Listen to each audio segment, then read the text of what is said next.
we finally cut back to talking about everyone's favorite busted PAC. Oh man. Neville had finally been free from WWE's oppressive regime for a while now, since near the end of the year, and in that time he became the Dragon Gate champion and is now thriving on the independent scene. He's even going to AEW, which is awesome. I hope he becomes their world champion because he certainly has earned it. Now, the people were probably wondering, why did it take so long for Neville to get out of his contract? Well, you see, it's a bit more complicated. You see, actually, it's not really that complicated. Neville wanted out. WWE didn't want to do it. They hoped they could convince him to do otherwise. He said no, and WWE decided to play the I am the massive dick, so I'm going to be an oppressive asshole about it, by basically keeping him under contract, forcing him to lose his money, forcing him to basically go through issues with financial probably, and block him from working anywhere else as a threat to the rest of the roster. Oh, the joys of dictatorship. And Vince says he's accepting of all people. So, yeah. Like, I could get the both good and bad part of it. Like, let me play the devil's advocate. Like, I can understand to an extent that WWE would probably want to send a message to the roster that you just can't walk out. But at the same time, WWE has a history of being very stubborn, and they have a hard time not wanting workers to leave when they request it and are unhappy about everything. So, yeah, it's really no right or wrong situation here. It's more like a, what do you think? But now PAC is thriving under his old indie gimmick wrestling name, and he is doing phenomenal. He's going to be back on TV, hopefully, again, on mainstream attention when AEW gets the big deal, if the word's going around about TNT doing it, which will be shocking. But, yeah. Right now, he's in Japan for a little bit, and he returned to the British wrestling scene with Defiant, a wrestling promotion that I heard went down for a little bit, then came back up.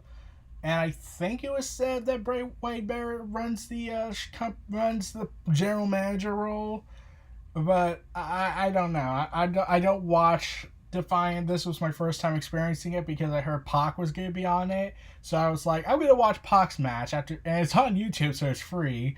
So you can check that out. It went on the Premiere app thing. So PAC was given this huge ovation when he came home. It's like, the prodigal son has returned. We're not worthy. We're not worthy. Kind of attitude he was getting from the fans. And I just love how they kept to that name. He calls himself the Bastard PAC. And anyways, yeah, he was getting this hometown hero cheer, and in the WWE world, if you're given a hometown cheer, you will lose. Unless you're their favorites, but still. This match was against a wrestler I've never heard of named David Starr. And fans were chanting, "Welcome home! Welcome home! Welcome home!" Since his last match in Newcastle was actually December 2015 at NXT TakeOver UK Tour. Yeah. And this match was pretty good. It was nearly 20 minutes long, and I just love the way PAC's been more, and I love how the chops and cracks in the air happen, but it feels like Neville and PAC is basically having fun again in the wrestling scene. Like, he wasn't being so bitter in WWE from what reports were indicating. Like, seriously, you didn't even pay him royalty fees because he was in the pre-show, so therefore he doesn't get a cut of the profits from the DVD. They kept it out.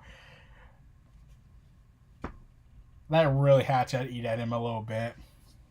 Like, he was advocating for a lot of the people who were cut from the pre-show to get some merchandise money. But no, Vince was like, screw all you. So, yeah, PAC and David Starr. I don't know the storyline going on with David Starr, so I hear he's challenging for the world title of Defiant. But I do love that PAC came in holding the Dragon Gates championship, and I was like, That's what I really love. Imagine if Walter came out holding his title that he currently has around his waist in a wrestling scene in the UK that he's going to most likely drop to Neville. Imagine how awesome that would have been, more so if he had walked in with the title on his around his waist. Like WWE lets well, I'm pretty sure Vince has no knowing of this.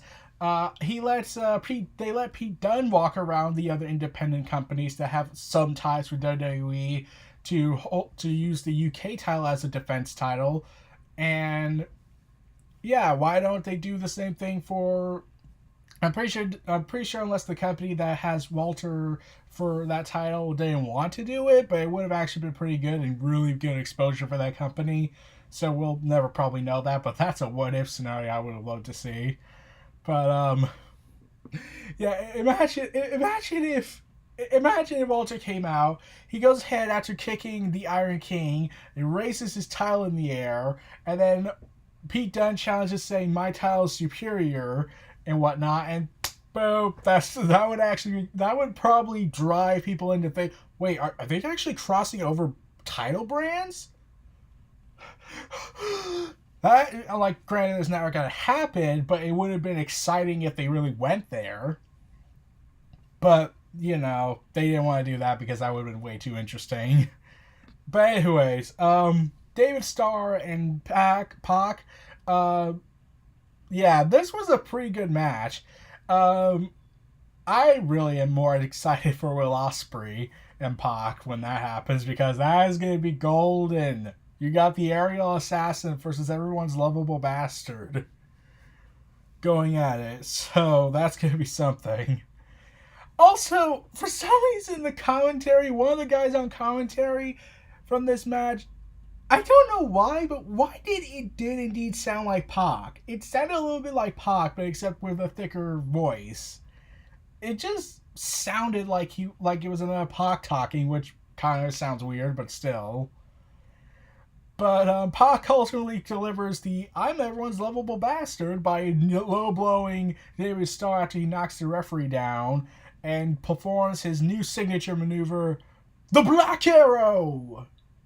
Actually, it's the same move as the Red Arrow. He just changed it to Black Arrow because it actually sounds more badass. But it's still a pretty awesome move to see again. And yeah, like, here's the thing. They cheered for PAC when he did that, so clearly that doesn't affect. So clearly fans are allowed to cheer who they loved and boo who they hated, and they all love PAC to see him home again. And then we get a brief stare down between the Defiant World Champion and the Open the Gate Dragon Gates Champion PAC and Rampage stare each other down, which makes me want to see PAC hold 2 titles, maybe 3. And Rampage congratulates Starr for doing a hell of a job, and sure enough, that's the crowd applauded that. And basically, this all revolves around how Rampage has now gives his respect to Starr. You have my respect, Starr. I hope they remember you. Okay, they didn't say that, but that would have been funny. And then as Rampage grants him his title shot request, Rampage goes and leaves while Starr is left in the ring with a mic accepting the challenge, but then he goes ahead and starts cursing him out and demands that he's going to take the title from him. Actually, he calls it belt. It's a refreshing thing to hear again. So yeah, I have heard that some sites say Defiant's crowd is usually small sounded, but when they heard PAC coming back, it was like, the prodigal son returns. And sure enough, it was loud. And I'm like, WWE, how did you let this guy go? Why did you relegate him to the division that at the time nobody cared about and you were favoring Enzo over? Like, granted, some people will say that Neville really should not have left because of the fact that what would happen months later, but really no one predicted that happening. I'm like, they predicted eventually Enzo's problem would catch up to him, but like, no one predicted that Triple H would take over. In fact, I honestly thought the way Enzo getting all this controversy, the 205 Live brand would be disbanded because Vince can't deal with damaged goods and give it over to someone else to work with. And look what happened. Yeah, everyone calls that the B show. Let's see. The A show is NXT. The B show is 205 Live in NXT UK for now. The C show is SmackDown, and the F show is Monday Night Raw. I refuse to give it a D. But that's a completely different topic. So yeah, PAC is doing a lot of fun in the independent scene. I can't wait what he's going to do next. I'm more excited for Will Ospreay. Did I mention that already? I did. Will Ospreay and PAC, that is the match everyone has been wanting to see. Every hardcore fan on the internet, when they heard PAC was leaving, were like, Ospreay, give us PAC and Ospreay. I don't care how. I don't care if he goes to Japan. I don't care if it's a British wrestling scene. Just give us that match and put it on the internet. And even Will Ospreay was like, give me PAC. And sure enough, Rev Pro finally said, you want that match? We're going to take it first. And now we got everyone's lovable bastard taking on the aerial assassin in a match of high-flying proportions and high-flying chaos and high-risk maneuvers. And oh my god, let's just hope Will Ospreay doesn't try to break his neck again. I still cringe at that.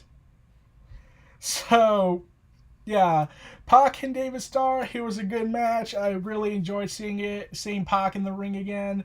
I can't wait for what he's going to do in the future, and I can't wait for his run in AEW. Really do hope he becomes AEW champion first. But yeah, that's my excitement for PAC. David Starr was pretty good, and I can see him doing well in the future. I don't know if he'll be signed to WWE. We'll have to see that. But it's nice to finally talk about something that's not New Japan, ROH, or WWE. I'm now talking about another wrestling company that's not any of those big three companies or a past defunct company. So those are my thoughts on Defiant Loaded episode 6's PAC versus David Starr of 2019. This was Neo Reality on Channel. So if you like, comment, subscribe, and donate to for more.